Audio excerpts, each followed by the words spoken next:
In this episode, we journey to the heart of Jerusalem, where the majestic Temple of Solomon once rose as a symbol of the Jewish people's faith and identity. The glory that began with its construction would eventually face a great trial: the Babylonian invasion of Jerusalem and the destruction of the temple, an event that shaped not only the fate of a city, but the destiny of an entire people. As we turn the pages of one of history's most dramatic chapters, we invite you to subscribe to our channel and support us by liking this video, so we can continue exploring the echoes of the past together. The Temple of Solomon, one of the most significant religious structures in Jewish history, is described in the Hebrew Bible as the first temple built in Jerusalem. Also known as the First Temple, it is referred to by Jews as the Beit HaMikdash, the Holy House.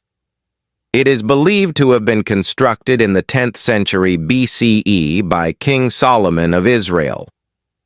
The origins of the temple are deeply tied to the Ark of the Covenant, Aaron Habrit in Hebrew, a sacred chest that contained the tablets of the Ten Commandments. During the Jews' wanderings, the Ark was housed in the portable tabernacle, or Mishkan. Around 1000 BCE, King David conquered Jerusalem, making it the capital of the Jewish people. Distressed that the Ark remained in a tent, David longed to build a permanent house for God.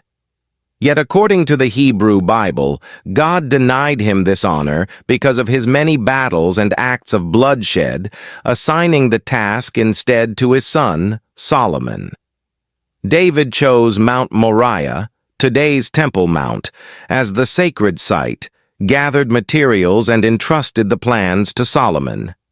In the 4th year of his reign, around 964 BCE, Solomon began construction.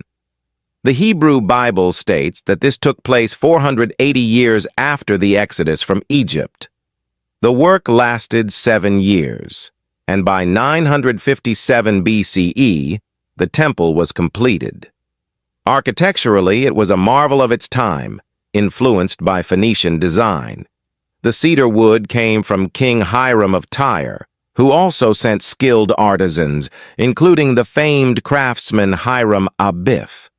The temple's design was believed to have been divinely revealed to David. It consisted of 3 main sections and was not merely a place of worship, but the very dwelling of God's presence, the Shekinah, on earth. At its heart lay the Holy of Holies, which housed the Ark of the Covenant, the eternal symbol of God's covenant with Israel.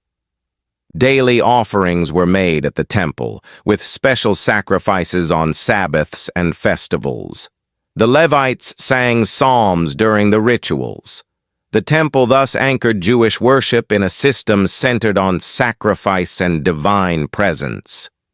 The temple also became a profound symbol for the Abrahamic religions. Judaism revered it as the earthly dwelling of God.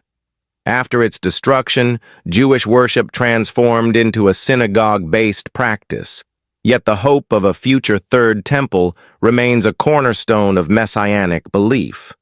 Christianity inherited the Hebrew Scriptures and acknowledged the temple as the house of God. In the New Testament, Jesus is described teaching in the temple and even predicting its destruction.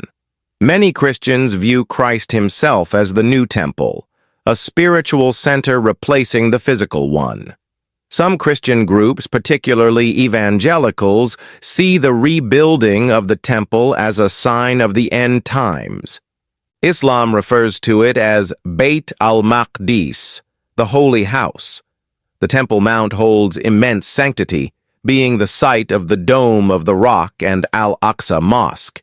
In Islamic tradition, Prophet Solomon is honored as a great prophet and king, and the site is revered as the place from which Prophet Muhammad ascended to heaven during the night journey. But after nearly 370 years of glory, The first temple fell to the might of Babylon. In 586 BCE, King Nebuchadnezzar II besieged Jerusalem, destroyed the temple, and exiled much of the Jewish population.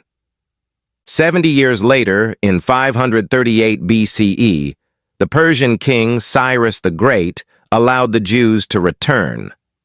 By 516 BCE, they had rebuilt their sanctuary, known as the Second Temple. Over the centuries, it was expanded and restored, but in 70 CE, during the Jewish revolt, the Roman legions once again reduced it to ashes. Thus, the legacy of Solomon's Temple, and its successor, the Second Temple, passed from being the dwelling place of God to a haunting symbol of destruction and exile. The Babylonian conquest of Judah was a turning point. Following the failed rebellions against Babylon, Nebuchadnezzar besieged Jerusalem twice, in 597 and 587 BCE. The second siege ended in catastrophe. The city starved under blockade. King Zedekiah attempted to flee but was captured. His sons were slain before his eyes, and he was blinded and taken to Babylon. Jerusalem was razed, the temple burned, and its treasures carried off. The first temple of Solomon met its end. Its destruction marked not only the collapse of a kingdom, but the birth of a new chapter in Jewish history, one of survival, faith, and transformation. This concludes our episode. In the next video, we will continue our journey into history. Don't forget to subscribe and like this video to support our work, and join us again as we uncover the timeless stories of the past.